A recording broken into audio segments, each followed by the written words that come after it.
So this US 30 analysis for Wednesday, the 6th of March. Now, let's just have a look what prices, where prices may likely go. So here on the US 30, previously we saw price trade through the 25,952. Saw the break back above, saw acceleration through the 26,086. Had prices trade slightly above that 26,165. Didn't see the fall through. Instead, what we did see was a bit of a consolidation here. Pulled back towards the 26,086. Saw a sharp rally here towards the 26,165. Pretty much had a perfect test and rejection of that 26,165. So prices accelerate here to the downside, away from the 26,165 and at 26,086. Traded through the 25,952. Previous scenario, we found support here on the US 30. We saw the further momentum take us through the 879, 825, even the 708. Didn't anticipate price to move much beyond the 708, but we did. Even trade through the 25,660, which I didn't anticipate. Came pretty close towards the 25,600. Couldn't quite get there.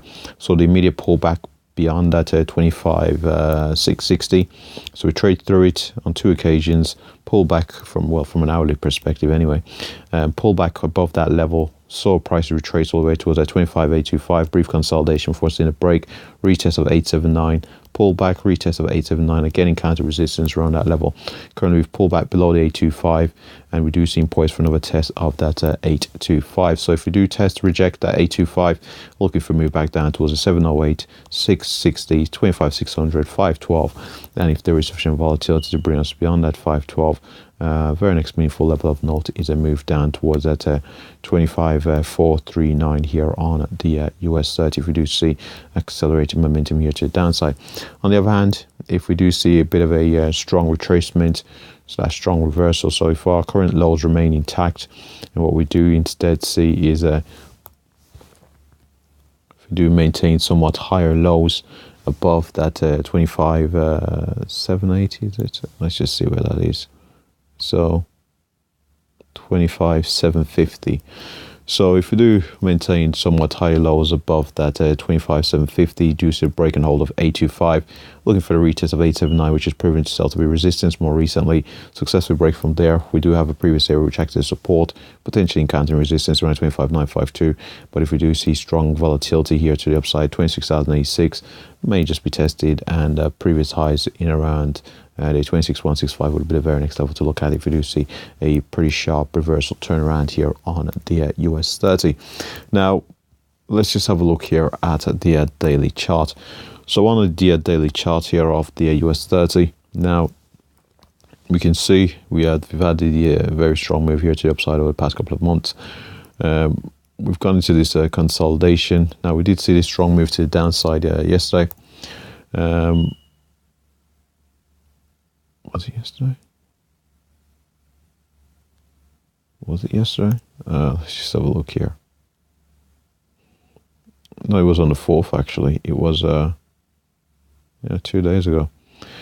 So we did see the strong move to the downside a couple of days ago. Strong retracement as indicated by the wick, showing that there was a degree of a strong bullish buy side volatility. So buyers were still holding this market up here on the US 30. Now, yesterday was a bit of a scratch day, a bit of a doji. You see prices, the volatility was fairly low yesterday. As we can see, high to low range was pretty narrow for the US 30. Did close nearer open as well. So we'll see if the buy side volatility, which has come back into the market, does sustain itself, and whether we can retrace back above that 825 and retest our previous highs.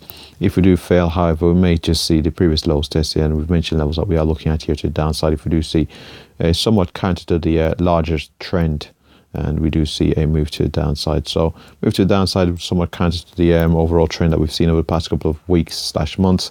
But we've mentioned levels that we are looking at if we do see that move. And with that said, that pretty much wraps up the US 30 analysis. Thanks for watching.